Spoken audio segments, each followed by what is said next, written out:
We've got to stop the backroom deals. We as taxpayers, it's our backs that these monies are coming on. We as taxpayers need to know what's going on. It needs to be open. Okay, so why are you so concerned that right now? Is this a personnel matter? Apparently lawyers are going to be getting involved in this. Why did you call this news conference? Because initially, until this morning, we as taxpayers had no idea what was really going on with this settlement, because all we heard was, we can't talk about it. We know that it saved us money, supposedly, because they didn't want to take it to court. That's all we knew. The rest of what we got was, we can't talk about it. What I said in my news release is, I want to give the people of Midland the opportunity to review for themselves the records that go along with this case. As of this morning, and I've got to applaud the City Council, because for whatever reason, we now have some answers in the newspaper, in the MRT, and that is great. I hope they're going to continue to talk, because there are still a lot of questions that Midland taxpayers have. Why did I want to do this? Because I am a Midland taxpayer. This is not a corporation. It's not a parachute deal. It's on the backs of us as taxpayers that this money is being paid. But personnel matters are discussed in executive sessions, as you know, so obviously the City Council has some legal restrictions on what they can say publicly. Absolutely, but for whatever reason, they're now being able to talk about some of those matters. We should have known from the very beginning the true story behind what was going on, from before the resignation point, from the Irby point, all along the way. We as Midland taxpayers should have known what was going on. There has not been good communication from City Hall to the average taxpayer for years, and we need to change that. Okay, so where do you go from here? I'm not prepared to formally announce that I'm going to run for mayor. I am setting up an exploratory committee. Unfortunately, I have not planned to run for mayor for the past 3.5 years. As a matter of fact, as I've said on numerous different occasions, it has not been my intention to run. I was doing what I wanted to do as mayor. As of Wednesday morning, when it hit me, when I saw the headlines, I said, you know what, things have got to change. Things have to change around here. I'm going to run for mayor. However, I have not discussed this with my family. I have not discussed it with my employer. I have an employer now who I have to talk with. And until I do, and until I get my campaign platform, then I'm not going to formally announce. But I will form an exploratory committee, and I'm asking that anybody who is interested in helping me on this exploratory committee give me a call or email me. Better yet, email me at stephaniesparkman@svcglobal.net.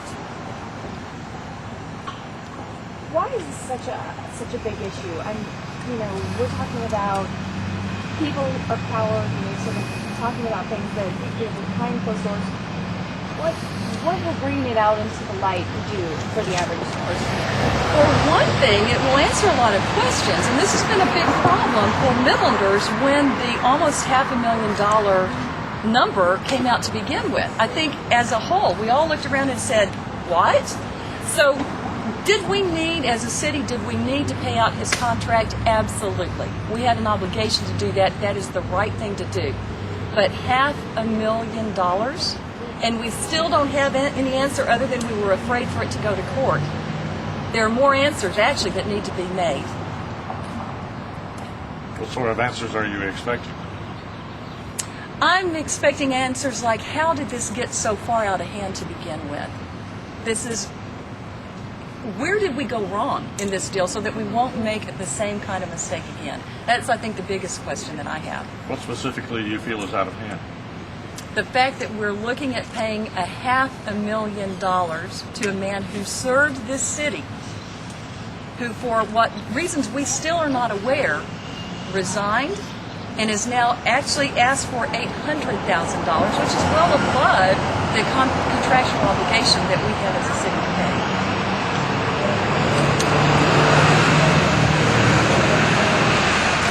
Anybody else? When are you going to come back with your findings?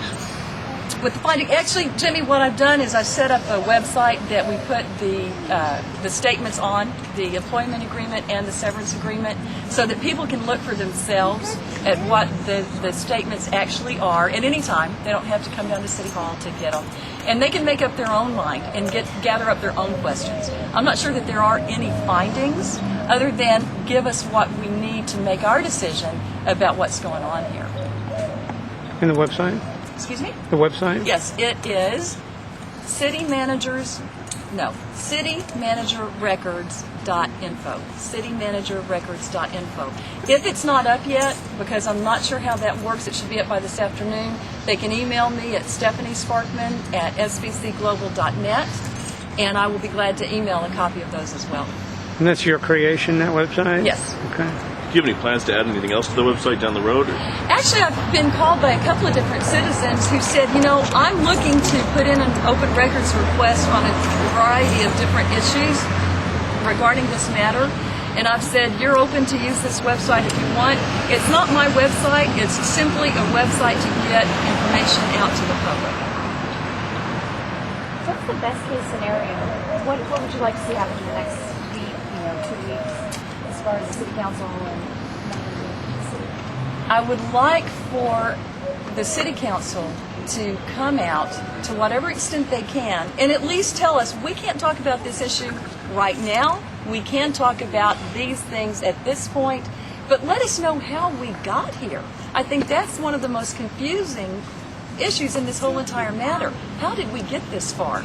Where our city manager actually has a case that they think is good enough to take to court and the city would lose in order for us to be blackmailed into paying this kind of money.